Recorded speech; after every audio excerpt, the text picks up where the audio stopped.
കേരളത്തിന്റെ സമഗ്ര വികസനം വ്യക്തമാക്കുന്ന എന്റെ കേരളം പ്രദർശന വിപണന മേളയ്ക്ക് കോട്ടയത്ത് ശ്രദ്ധ നേടുന്നു. കേരളം സമസ്ത മേഖലയിലും വലിയ നേട്ടമുണ്ടാക്കിയതായി മേള ഉദ്ഘാടനം ചെയ്തുകൊണ്ട് സഹകരണ മന്ത്രി വി.എൻ. വാസവൻ പറഞ്ഞു. സർക്കാരിന്റെ 4ാം വാർഷികത്തോടനുബന്ധിച്ച് കോട്ടയം നാഗമ്പടം മൈതാനിയിലാണ് പ്രദർശനം.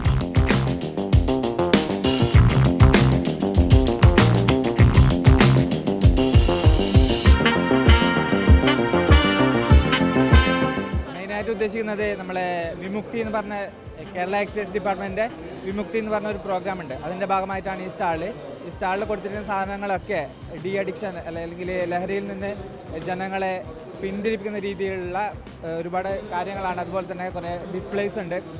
ഇതിൽ നമ്മൾ ഈ പ്രാവശ്യം കൂടുതൽ ഉൾപ്പെടുത്തിയിട്ടുള്ള സംഭവം എന്ന് പറഞ്ഞാൽ പ്രൈമറി കൗൺസിലിംഗ് ആണ്. അതായത് ചെറിയ കുട്ടികൾക്ക് വേണ്ടിയിട്ട് അവർ ലഹരിയിലേക്ക് എത്തിപ്പെടുന്നുണ്ടോ, അത്തരത്തിലുള്ള സാഹചര്യങ്ങളുണ്ടോ എന്ന് ഇവിടെ വരുന്ന കുട്ടികളെ ക്യാൻവാസ് ചെയ്തുകൊണ്ട് ആ കുട്ടികളിൽ കൗൺസിലിംഗ് നടത്തി ഇത്തരത്തിൽ ഏതെങ്കിലും ലഹരിയുമായിട്ട് ബന്ധപ്പെട്ട സാധനങ്ങൾ അല്ലെങ്കിൽ ലഹരിയിലേക്ക് അവരെത്തിപ്പെടുന്നുണ്ടോ എന്നുള്ള സാഹചര്യങ്ങൾ അറിയാൻ വേണ്ടിയിട്ട് പുതിയ സംഭവമാണ് നമ്മൾ കൊടുത്തില്ല കൗൺസിലിംഗ്. ഒരുപാട് കുട്ടികൾ ലഹരിക്ക് ചെറിയ ചെറിയ സാധനങ്ങൾ തുടങ്ങി വലിയ സാധനങ്ങൾ ഇന്നത്തെ കാലത്ത് യൂസ് ചെയ്യുന്നത് കാണുന്നുണ്ട്. കൂടുതലും അവർക്ക് ഒന്നെന്താ സോഷ്യൽ മീഡിയയുടെ ഇൻഫ്ലുവൻസ് വരുന്നുണ്ട്. അതുപോലെ തന്നെ കുട്ടികൾക്ക് നെഗറ്റീവ് കോപ്പി മെക്കാനിസമായിട്ടാണ് ഇത് യൂസ് ചെയ്ത് തുടങ്ങുക. അവർ റിലാക്സ്ഡ് അല്ല, ചിലർ അവർ ഫോക്കസ്ഡ് അല്ല ഫ്യൂച്ചറിനെ കുറിച്ചൊന്നും.